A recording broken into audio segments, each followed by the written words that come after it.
Deal कर लेंगे। Offences and punishments section 3 है, अगर कोई बंदा अनऑथोराइज्ड एक्सेस जो है वो हासिल करता है विद डिसऑनेस्ट इंटेंशन किसी भी इंफॉर्मेशन सिस्टम या डाटा की, तो उसकी पनिशमेंट जो है वो 3 मंथ या fine which may extend to 50,000 rupees or with both. तो ये एक्सेस की पनिशमेंट है।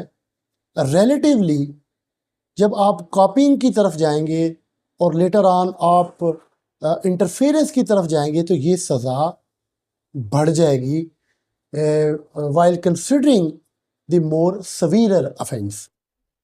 सेक्शन 4 अनऑथोराइज्ड कॉपिंग, एक्सेस के बाद अगर कोई कॉपी करता है with dishonest intention without authorisation या ट्रांसमिट करता है या ट्रांसमिट करवाता है उस डाटा को, तो उसकी इम्प्रिजनमेंट क्या होगी?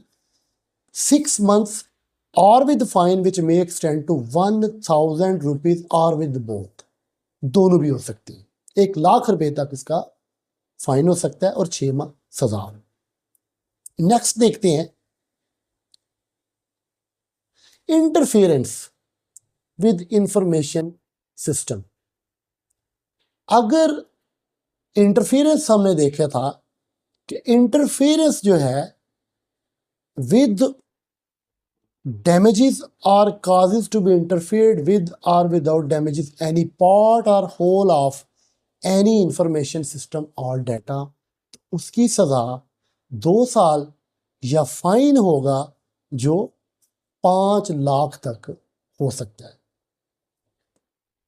Access, copying and interference. अब unauthorised access to critical infrastructure जब होगा, whoever with a dishonest intention gains unauthorized access to any critical infrastructure, यहां भी एक्सेस है लेकिन ये एक्सेस किसकी है? एक्सेस टू क्रिटिकल इंफ्रास्ट्रक्चर, जिसको हमने एट लेंथ डिस्कस किया है। इसकी सजा क्या होगी? 3 साल या फाइन जो 10 लाख रुपए तक हो सकता है या दोनों हो सकती है। सेक्शन 7, अगर क्रिटिकल इंफ्रास्ट्रक्चर जो डाटा है उसकी ट्रांसमिशन में अनऑथोराइज्ड कॉपिंग होती है तो उसकी सज़ा 5 साल या फाइन होगा जो 5 मिलियन रुपीस यानी 50 लाख तक हो सकता है, जो दोनों हो सकते हैं। Interference with critical infrastructure information system और data, whoever with dishonest intention interferes with or damages or causes to be interfered with or damaged any part or whole of critical infrastructure or data, तो उसकी सज़ा 7 साल तक या fine होगा 1 करोड़ रुपए तक, 10 मिलियन या दोनों हो सकती हैं। इसी तरह section 9 glorification, whoever prepares or disseminates information through any information system or device with the intent to glorify an offense.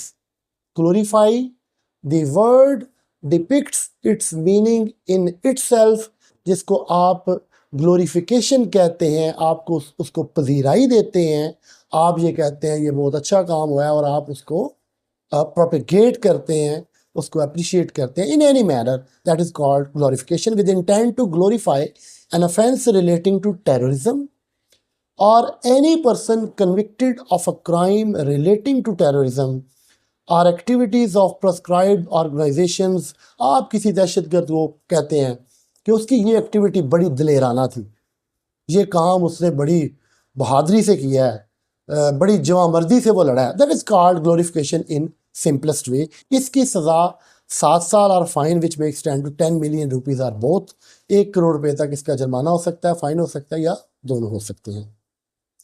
Explanation, आप किसी भी तरीके से उस एक्ट को जस्टिफाई करना चाहते हैं, उसकी तारीफ करते हुए, या आप सेलिब्रेट करते हैं, मिठाई बांट देते हैं, या आप कहते हैं फूल चढ़ाने चाहिए जी ऐसे उस एक्ट पे जो किसी ने किया है, दैट इज कॉल्ड ग्लोरिफिकेशन। ये एक्सप्लेनेशन की ये कह रही है आम आसान अल्फाज में। Cyber terrorism, whoever commits or threatens to commit any of the offenses under section 6, 7, 8 और 9 जो अभी हमने पढ़ा है। Access to data, access to critical infrastructure, copying of data और copying of critical infrastructure, interference into data और information system और critical infrastructure, अगर ये सारे काम सेक्शन 6 से लेके सेक्शन 9 तक वो थ्रेट हैं, वो पब्लिक एट लार्ज में पैनिक क्रिएट करते हैं, इंटिमिडेट करते हैं गवर्नमेंट और पब्लिक के किसी सेक्शन को या गवर्नमेंट ऑफिशियल्स को, गवर्नमेंट ऑर्गन्स को, तो ये इनसिक्योरिटी अगर वो पैदा करते हैं, सेंस ऑफ इनसिक्योरिटी, या इंटरफेथ मज़ाहिब के दरमियान आप कोई ऐसी चीज़ लेके आते हैं जिससे फ़िरका वाराना तशद्दुद का, पुरतशद्दुद कार्रवाइयों का अंदेशा है। सेक्टेरियन और एथनिक हेट्रेड, आप कहते हैं ये फ़लाँ बंदे बड़े काबिल नफ़रत हैं, ये नस्ल ठीक नहीं है, आप कोई ऐसी बात करते हैं। Advance the objectives of organisation, जो जिन तंजीमों पे पाबंदी लगा दी गई है, जो पाबंदी आपने एंटी टेररिज्म एक्ट में, और जब आप प्रोस्क्रिप्शन ऑफ ऑर्गेनाइजेशन एंड इंडिविजुअल्स की बात करते हैं सेक्शन 11E, 11EE, 11EEE, तो ये साइबर टेररिज्म कहलाएगा और इसकी सज़ा 14 साल या फाइन होगा जो 50 मिलियन और विद बोथ होगा। Hate speech,